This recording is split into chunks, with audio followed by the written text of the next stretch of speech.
So we are watching here not just economic information coming out and the cause and effect on different nations, which is fascinating in of itself. But guys, we are seeing an entire centuries of strongholds being overturned and turned upside down right now.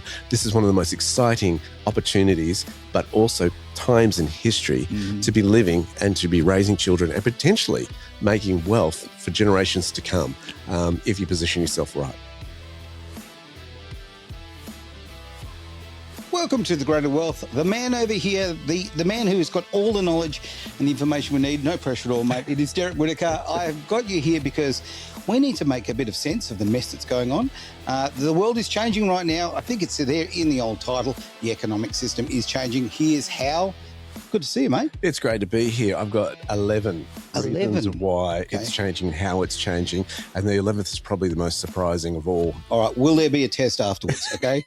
Seriously, do I need a tutor? Okay. Pens and paper out, mate. Why not? Let's see how Why we go not? here, because there'll be a test afterwards.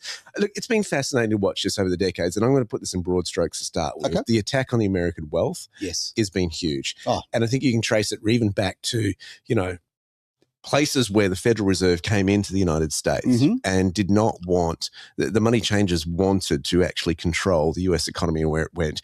Fascinating piece of history. Lincoln changed the currency to green bills. Yeah. And, you hear the saying of, having those old greens.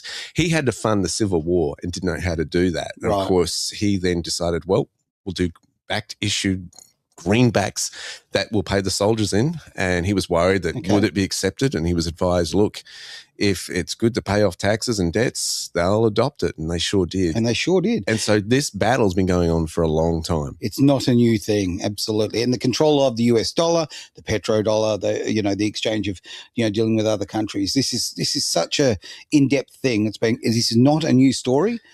But it has evolved. You've highlighted it beautifully. The petrodollar thing, where it wasn't re-signed June 2024, I should say. Time flies. It does. We were talking about it yesterday. It was like, wow, it happened.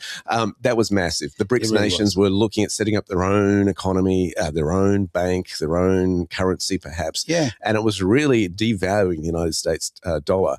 And what's been really interesting to see, how has this all unfolded? Even the debt clock, which I've got in front of me, I mean, it's up to what, $39 trillion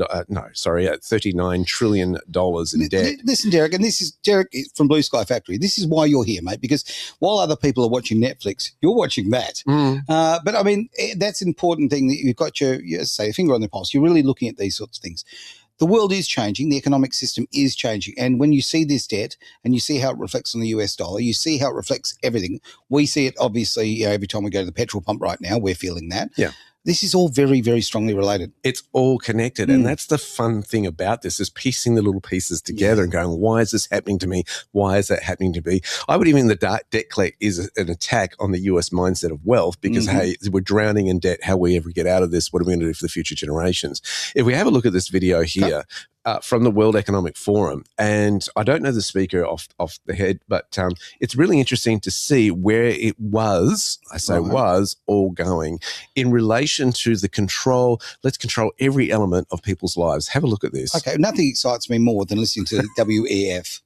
At capital, we tend to think only about financial capital, about cash, financial assets, but we know that's not the only value on which our economies depend.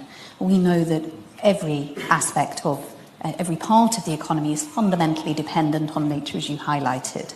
The air that we breathe, the water we drink, the soil, the oceans that we need for the food that we need to consume, the minerals that we need as inputs to technology and to infrastructure. And without these forms of value, these forms of natural capital, we won't have economies. They are the fundamental building blocks of our economies. But the ways, as you said, the ways in which we have grown our economies, our models of economic development, have been incredibly successful for global prosperity. But the unintended consequences of the current models of growth are simply not sustainable on a finite planet. The amount of resource that we are drawing into our economies, Earth's resources, and the amount of pollution and waste that we're pumping out, whether that's through greenhouse gas emissions, whether that's sewage into our water, whether it's plastics into the ocean, is beyond the Earth's carrying capacity. And we know that that's leading, as you said, to very significant direct impacts for society, but very significant financial costs for the economy. You can look at that as you have and calculate that at a macro level. But the way that that's showing up as we're breaching these boundaries and breaching these limits and undermining nature is showing up in very practical ways that are showing up for financial risk for institutions. Lack of water is leading to disruption of operations, of supply chains where water is needed as an essential input for manufacturing or power production. The degradation of soil is leading to reduced agricultural yields. The decline of pollinator species is also having an impact on agriculture. So that's leading to direct financial risks for organisations, for businesses, and ultimately for investors. And as you said, ultimately the reason for this is at the moment the way that decisions are made on an everyday level within businesses and financial institutions is because we're looking only at financial data, financial metrics that are not factoring in nature. Nature is treated within the economy. I'll remove that. If we hear a lot of the words you're saying, lack of. Oh, there's lots of lack. We don't have a lack of water. No, we don't. There's plenty of water. That's right. But hang on, how do we monetize that? Exactly. And that's the big issue. Yeah. When I was a kid, we didn't pay for water, right? Okay. I don't remember if you remember that, Aaron. I don't know. I was drinking from the hose quite happily back then. I'm not sure. Yeah, they didn't charge you for consumption. Wow. Okay, there maybe for infrastructure, but your water bill, you didn't. Yeah, it was free. Free to water the lawn and all that sort of stuff. So you're hearing lack. And so they want to monetize all the natural resources that there are, including public parks, national parks, all this sort of stuff. Unbelievable, right? Isn't it? And they want to put that, tokenize it on the blockchain and that sort of thing. Okay. So this is where the whole thing has started, the whole climate agenda. Do we have to look at the planet? Yes, we all know that. That's a given. Yeah. Okay, fine. Right. But it's become such a political card to play to control people and their rights and their freedoms that it wants to us assume that those natural resources shouldn't be freely given to us and that we can't use them for free. People often say the climate cult, right? Okay, it's very much a cult that people kind of join. But the problem is, sure, there's that element to it, but the truth, when you go to the top, it's just a climate business. This is about making money, control, obviously, of the population. But we are being financially turned into, well, not turned into, because we're already there. It's slavery. It's modern slavery. I remember when you paid for an airline, ticket on an airline, you had to pay for carbon tax. It was tax money made out of thin air, literally. Yeah, quite literally. Now, they've scrapped that, thankfully, but it was ridiculous. And if you actually look at how much carbon in the world, how much is there? It's like 0.5% of the total air is carbon. And we need it. And you need it for I think plants. It was year 2, okay, we did the old photosynthesis thing. Yeah. We know this is part of the process of the world. Stop making carbon, and you're made of it, by the way. Why stop making this the enemy? So what's really interesting is that was going on. Then you had the attack on the US dollar through the BRICS nations, trying to devalue it. And the petrodollar was, of course, not renewed, that agreement with Saudi Arabia, the United States, which then meant that other nations like China, Russia were doing deals in their own currencies in yen, which was in the past an act of war. If you did that, it didn't end well for Saddam Hussein. No, not at all. Mugabe. Not Mugabe. No, wasn't it Gaddafi. Oh, sorry. Yeah, look, I was thinking Gaddafi. There you go. Gaddafi. You're right, absolutely. Yep. So it didn't end well for those guys, right? And they started doing that, selling in their own currencies. So what's been happening is Trump gets in and says, we're going to become the crypto capital of the world.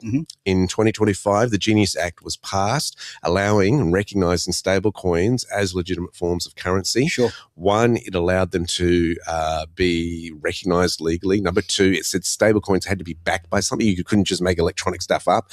Massive change, because the petrodollar, not only the gold backed standard of back in 1973 when Nixon depegged the US dollar from the gold standard was massive, so we could print money like it was going out tomorrow, which was the control of the globalists and the bankers, and this is what they wanted to do.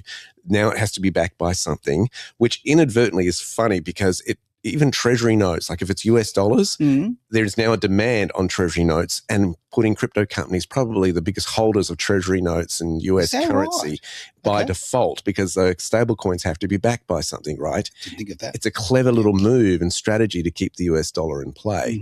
And number 3, it allowed other organizations, not banks, to issue currency. That was revolutionary for its time, and people haven't recognized how big a deal that is. Now the debate in 2026 turns to the Clarity Act, and you've got the bankers and the crypto exchange companies fighting behind closed doors, literally shouting at each each other that we don't want to allow people to have rewards on their stable coins. In other words, you can't earn interest on them. You can't do that because that would depositors would leave. Well, the traditional banking system is the fiat system. They feel they're losing control. They do. This is a desperate grab for control. And their argument, the bankers' argument, is that they don't have to fit the same regulation. The exchanges, the crypto exchanges, don't fit the same regulations we have to comply to. Okay. That's been their argument the whole time. So this has been going on. They've been trying to reach a compromise on this, but they're pushing for this. Meanwhile, the Federal Reserve, number 5, has been getting a shake-up. Remember Lisa Cook on the board of the Federal Reserve came under investigation for basically naming and allegedly having more houses than her residency to get better loans for that. That was looking under scrutiny. And Jerome Powell has been roasted since day one, or even before Trump got in. And he has been called slow Jerome, not reducing interest rates, and absolutely got a visit from Trump with wearing the hard hat, looking at the buildings and the over expenditure of billions and billions of dollars to renovate the Federal Reserve buildings. And honestly, when people saw that video, if that doesn't wake you up, come on, really? I think that's why Trump did it, to get the media out there and look at where your tax dollars are going. These guys are at play. And his attempts to also bring an independent organization which operates outside of the US government framework under his power. There's been this power play going on there. How long do you think that play has been happening? Oh, for a while. But I think Trump's highlighted it big time. I think Trump's after it. He knows what's going on. Well, I think many of the presidents before have just played ball. I really do. I think that they know where their butter is, their bread butter is buttered. They really do. Well, again, what price, right? Every man's got a price, is the old saying. And I think you've highlighted that beautifully. When do these bureaucrats fall out under that price? That, hey, why is it that a bureaucrat can be on a wage of over $100,000 and then suddenly 5 years later the net worth is in the millions and millions and millions of dollars? They just make very good investments, mate. You know that. There's no insider trading, none at all. So that's come under scrutiny as well. Number 6, you've got a US president educating the masses and how they'd be better off without income tax. How amazing is that? If that doesn't get you excited, I don't know what will. I mean, imagine, okay, as an Australian, or actually wherever you are in the world, imagine no tax return, no dramas, saving money on your accountant, your hassle. You could keep your hair. There's lots of things, Well, I think there's different forms of taxes, right? So the Australian government has set up very beautifully that businesses have to collect tax on their behalf. Yes. It's called a BAS statement, a GST. So when you pay GST as a consumer, you're actually paying a tax, and the business then has to report that tax, offset it with what they've had to pay, and pay the difference, right? And this is the thing that's been really highlighted. So this one tax of income tax and no tax on tips and all this that Trump's put in, which appeals to really the people who are working hard to make a buck, is beautiful. No tax on overtime. They want to get America productive and producing things. So this is all going on while this whole economic system is changing. This is unprecedented, where a bureaucrat, which Trump I would argue isn't, but is educating the masses how to be better off with income tax. I think he'd win that argument. I don't think he's a bureaucrat at all. And I think the fact that he is trying to lift the everyday American, that's his responsibility. That's his job, right, to bring up the masses. And that certainly hasn't been the case with previous administrations, where they've been looking at the top end of town. That's the only people they look after. Look, look, from my point of view, I think, we need entrepreneurs. We need people to be successful. We need billionaires, okay? It's a positive thing. Yes. But you have to look at this holistically, I guess. You've got to look at the big picture that, so many people need to go. If you want genuine prosperity, everybody needs to be lifted, right? Absolutely. There's enough wealth for everyone. I think so. And I think if you start punishing those who are wealthy, that's the part of the problem, because you've got a taxation system that punishes you for making more. It's worked well so far. It's going so well in England. How many millionaires and billionaires are leaving the UK? It is crazy. How many have left Australia? I used to see it in the high-end law, accounting, financial planning firms that have left. They go, 1, too much tax, 2, too much red tape. I'm out of here. It's easier to make a buck overseas. That's and who true. suffers? The nation, because they take the jobs and the skill sets that could provide employment for Australian families. Very true. Ta-ta. Yeah. See you later. Yeah, completely agree with you. All right. So we've got some other videos here, mate. Did you want to move to the second video, or? In a minute, Okay. if we could. I just want to talk about tariffs for a second. Oh, we love tariffs. Let's talk about tariffs. Trump's introduction of tariffs was a brilliant move for the US people, I believe. Right. Now, everybody in the media mainstream media has absolutely hounded him on that. And it's like, well, hello, wake up. Does Australia charge tariffs? Of course it does. I mean, tell me who's stupider, right? Tell me who's the stupid one here. Right. You know cars, right? I do. When you buy a new car these days, there's a tariff attached to it. Of course there is. What's the intention of a tariff? Well, in this case, in cars, it was to protect the local market, I believe. It's right. Okay. Now, what local market do we have these How days? many manufacturers of new vehicles do we have in Australia? Oh, it's a big fat zero, my friend. Big fat zero. So who's stupid here? Us who keep paying. And we're still paying the tariffs. This tariff that doesn't protect an industry doesn't exist. Is that stupid, or is Trump silly by, introducing tariffs? I think the answer is pretty governments obvious. love putting tariffs and taxes on things, and funny enough, they don't seem to go away once their need is actually passed. Same thing goes with laws, right? We keep having all of these new laws and more control. No, they don't sort of replace one and take the other one away, do they? No, but smart opposition would be pushing this point really big time, saying, hey, why are you doing this? That's why we need very smart people in politics. We need a genuine opposition, which we don't have at the moment. But you're right. Trump is educating people. That's the thing. And you might not like the way he speaks. You might not like many things. You might not like his hair. I don't know. But look at the man's actions and think and understand this. This is what I try to explain to people without coming across as, a know-it-all, because I'm certainly not one. But, okay, so much of the world, they're playing checkers. Trump is playing chess. He's playing so many moves ahead. Think of the moves ahead. Think about why you're moving that pawn, because I'm telling you right now, in 5-8 moves, the game is going to change. It's already changing, and this has been very well planned out. Yeah. Very strategic. And a lot of it, I think, is like theatre, watching theatre of characters playing out, as Trump likes to say, central casting. Here's what I say to people. Look, they get rattled by Trump, and he calls it Trump derangement syndrome. Yeah. Let me just say this. He's not a politician. No. He's not a diplomat.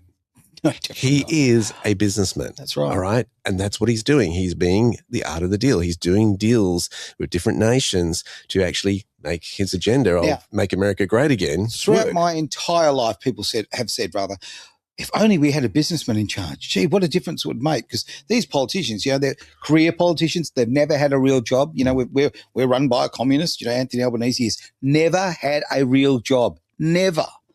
It's crazy, absolutely crazy. And we entrust the future of ourselves, our lives right now, but most importantly, the future of our kids and our grandkids on people who don't know the game. Yeah. And I think it's really interesting to see how the globalists tried to create a conflict in the world and get their World War III with the conflict that was going on in Europe with Russia and Ukraine and billions of dollars going there from taxes and other administrations putting money towards that and the NATO agreement, etc. But look how it's played out. And this is, if you believe in divine intervention, I think it's played out this way because the Iranian conflict is now, the world is now buying oil from the US to keep their countries moving. Yeah. I mean, look how it's played. They took Venezuela. Yeah. And that's the biggest producing oil nation in the world. Now they've been going for Iran in terms of reducing nuclear bomb, and the byproduct is, have a look at this video right here. It's really short, but it's beautiful. It sums it up perfectly. Let's jump into that one. Baby drill program. America has plenty of gas. We have so much gas. And that's it. Oh, America has got so much gas thanks to drill, baby, drill, right? Well, many would say that, Trump is full of gas, right? And he might be on occasion, but that's true. This is something I've learned from you, and I thank you very much for this. Okay, good old Blue Sky Factory, mate. This is something that I now use in my every single day life. Whenever I find adversity, I go, let's look for the opportunity and find the opportunity.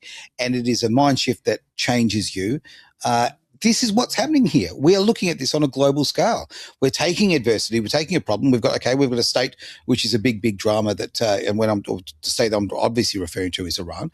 Okay, with some incredibly destructive politics, incredibly destructive social engineering that's going on. Guess what? We can solve that problem. And by the way, we'll grab some oil on the way and create some opportunity for my own country, in this case, America. Well, this is an incredible thing. If you look at these stats, the US Gulf crude exports are now on track to average 4.9 million barrels a day in April based on current loadings. All right. So that's up 23% or 930,000 barrels per day since March, which is up 30%. So what that means at the current pace, May exports in 2026 will exceed 5 million barrels a day for the first time in history for the United States. Little question for you though. Yeah. Okay, how much is a barrel of oil right now, US dollars? It's gone about 110. Okay. Yeah. Now, US dollars. US dollars, right? So why are we paying so much at the pump, though? Well, I think it's a supply issue. Well, that's right. Exactly. Right. And so 20% of the oil goes through the Hormuz Strait. Mm-hmm. And so this is what Trump had to say about the Hormuz Strait and to the nations of the world who want to get their hands on black gold. Take a look at this. World that do receive oil through the Hormuz Strait must take care of that passage. They must cherish it. They must grab it and cherish it. They can do it easily. We will be helpful, but they should take the lead in protecting the oil that they so desperately depend on. So to those countries that can't get fuel, many of which refuse to get involved in the decapitation of Iran, we had to do it ourselves. I have a suggestion. Number one, buy oil from the United States of America. We have plenty. We have so much. And number two, build up some delayed courage. Should have done it before. Should have done it with us, as we asked. Go to the Strait and just take it, protect it, use it for yourselves. Iran has been essentially decimated. The hard part is done, so it should be easy. And in any event, when this conflict is over, the Strait will open up naturally. It'll just open up naturally. They're going to want to be able to sell oil because that's all they have to try and rebuild. It will resume the flowing and the gas prices will rapidly come back down. Stock prices will rapidly go back up. They haven't come down very much, frankly. They came down a little bit, but they've had some very good days over the last couple of days. And so this is a twofold kind of approach that's happened here. Right. You control black gold, oil, right? Texas tea. Sell, baby. You've got the thing that keeps the world going round. People want it. People want plenty of it. And when there's shortages and supply chains being interrupted, okay, desperately, we want to keep our economy moving. We'll buy it from you. Very clever play. Prior to that, what did he do? He visited all the Arabs in 2025 and did lots of deals and billions of dollars. So much preparation. Pouring into the United States to avoid the tariffs, right? In terms of AI and doing rare earths deal and all this sort of stuff. So the assets are in the rare earths and the oil and the commodities that they're doing. Very, very clever play here that they've done. I mean, you think about it. If you were, I mean, people get overwhelmed by debt, that they owe so much money. But if you were in that kind of debt of $39 trillion, you go, how are we going to get out of this? Look at how it's unfolding, guys, where they're making it so strategically available to people that they are positioning. People go, we have to do deals with the United States. We have to buy their oil. We have to keep selling to them. We've got to put infrastructure and building in the United States to avoid those tariffs. It's a very clever economic play. It is. And what's the flow-on effect? Guess what? They build factories, for argument's sake, in the US. Employment for people, right? And a lot of people who are living right now in, working poverty sort of levels, which is it's a terrible thing. It's an absolutely terrible thing. But by bringing more industry and more, we're right across the board, whether very basic level and also lifting your agriculture, all of that is just so good for your nation. And again, I keep saying this because I think it's important when people get so negative about what's going on over there. It is Donald Trump's responsibility to look after his people, and that's exactly what he is doing. And he's playing the long game, and he's building that country back up to the superpower that it once was, but hasn't been for a while. And when you are in financial crisis, you do two things: cut your costs, and you also get more productive and bring more money in. We've looked and focused mostly on how to bring more money in. What have they done in terms of cutting costs? Well, they cleaned up and got Doge involved, and of course Elon Musk, which USID, what a fantastic thing that was. It was massive what they did, and uncovered all this fraud. And that we've seen the whole Somalian childcare facilities where people were laundering money and getting government grants to look after kids that had no kids there. Then you have a shakeup of NATO. This is what's been big in terms of the whole oil thing of highlighting. None of the NATO nations are there for us fighting this. We've asked them to come on board. They're all too late. And the weakness that we have seen from world leaders is embarrassing. America has put trillions and trillions of dollars over the years into NATO and has been asking, why are we doing this? Why are we keep pouring money in there? You guys need to fight your own wars, your own battles over here. Because everybody's been relied on this paper agreement that, hey, America will be there for us. That's right. Australia is one of those countries. We're not in Europe, but I'm telling you right now, I mean, we've had so much of our military has been wrapped up in the fact that America will save us. You can't run like that. You really can't. And if you're going to have a deal like that, guess what? You have to have America's back. I'm talking like I'm just super pro-American. I'm quite frankly, I'm pro just anybody who's actually looking after the big picture. People ask me, they say, people criticize the United States. And I'm going to say, look, they haven't been perfect by any stretch of the imagination. Right? Shocking in some. But here's the thing: who would you rather be in that gap? Would you want China to be in that gap? Hell no. Would you like Russia to be in that gap? No. Okay. So if the US doesn't step up to do that, who fills the vacuum? Because that's what's really going on here. Bingo. Right? Yep. No one's perfect. I'm certainly not. Yep. I'm not saying Trump's perfect. I'm not saying anyone is perfect or any nation or country. But there are good people within countries, right? Yeah. And we've got to remember that. Even when we were talking politics here, we've got to separate the people and the culture from the politics, which is hard to do sometimes. It is very hard. There's great Chinese people, there's great Russian people, there's great American people, there's great whoever, right? But that's the thing that we've got to do there. But the cleanup of the fraud has really ruffled feathers of the globalists. As it should. Yeah. And the NATO nations are being shaken up by this. And finally, here's the big one that's just starting to go, oh, here's another lead that we're going to uncover. Probably the biggest surprise that I got today was that this headline here, if you throw this up. Let's bring this up. Look at this. Even the Rothschilds are being affected by the Epstein file release. It's massive. Edmund de Rothschild Paris officers raided an Epstein-linked probe into diplomat. Now, this is from Reuters. This is a mainstream media information distributor, basically. We may have a little Rothschild cash. Mainstream media all have to get a lot of their news off Reuters. And, it's a really fascinating one where it says that this is in March of 2026. It summarised the article. It says French investigators searched the Paris office of Swiss bank Edmond de Rothschild as part of an inquiry into alleged corruption involving a French diplomat named in documents linked to the late sex offender Jeffrey Epstein. Prosecutors said on Tuesday the name of Fabrice Aiden, a middle-ranking French diplomat who was seconded to the United Nations from 2006 to 2013 and later worked at the bank, appeared in more than 200 documents released by the US Justice Department. And these include emails he's alleged to have sent Epstein between 2010 and 2016 from his personal and United Nations accounts. So, look, this has implications. Alleged these allegations are being investigated by the French, but it ropes into the United Nations potentially here. These Epstein files. This is massive, Aaron. It's all linked.